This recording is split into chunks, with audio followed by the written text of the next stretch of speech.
So we're taught many things about leadership, how to influence, how to communicate, how to manage complexity, how to actually perform under pressure. But a lot of the times we're not taught a very important skill, and that is how not to lose ourselves inside of that process.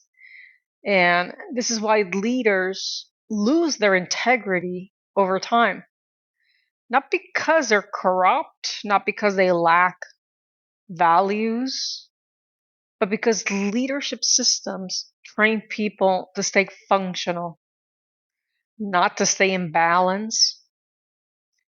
And right now, the world has so much noise. Everyone is blaming something: AI, technology, politics, systems, machines replacing humanity. But history tells us something important. Every major transformation creates fear before it creates wisdom. I don't know if you remember when seatbelts came out. It was an outrage. Eventually, people caught up and put on a seatbelt. The internet, when it came out, it caused panic. Every evolution disrupts identity before it stabilizes function. I don't think this moment is any different. The problem is not change.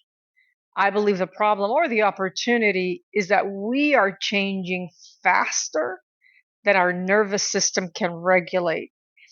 Even those of us who have studied leadership, mindfulness, embodiment, nervous system work, we're not immune to that. Recently I felt the word leadership itself starting to collapse inside of me. And I'm a leadership coach.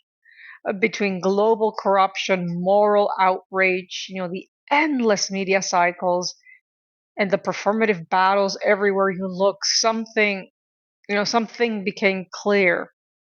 It's not an information crisis, it's a regulation crisis, because when the nervous system is overloaded, discernment disappears. And when discernment disappears, the integrity erodes. Not dramatically or quietly, it just incrementally it erodes. And this is the part where most leadership frameworks never address a dysregulated nervous system, because when it's dysregulated, it cannot hold truth. It defaults to survival. And survival wants control, optics, reaction over clarity, wisdom, or honesty. And over time, leaders begin betraying themselves, not because they want to, but because they don't know how to pause long enough to feel what is true. This is how integrity is lost. And here's a reality that I believe we must face. We cannot restore sanity to the world from a fragmented inner state.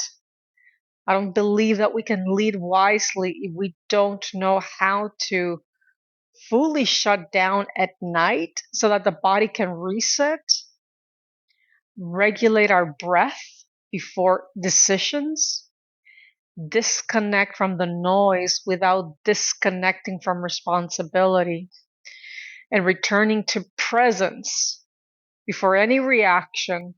And this is not a spiritual language, this is leadership hygiene. We're cleansing ourselves. And almost no one is being trained in it. People talk about collapse, but collapse is not inevitable. Collapse happens when we're not balanced, when coherence disappears. And coherence is not created by technology, ideology, or all those, global leaders speaking louder. It is created when human beings are regulated enough to perceive reality clearly. So here's where this lands for me. Leadership will not be saved by better tools. It will be restored by regulated nervous systems. Integrity is not a moral achievement. It's a natural state of a body that it is not at war with itself. And clarity, real clarity, only emerges when we return to presence. This is the work now, not fixing the world, not fighting every battle, but becoming coherent enough to lead without losing ourselves.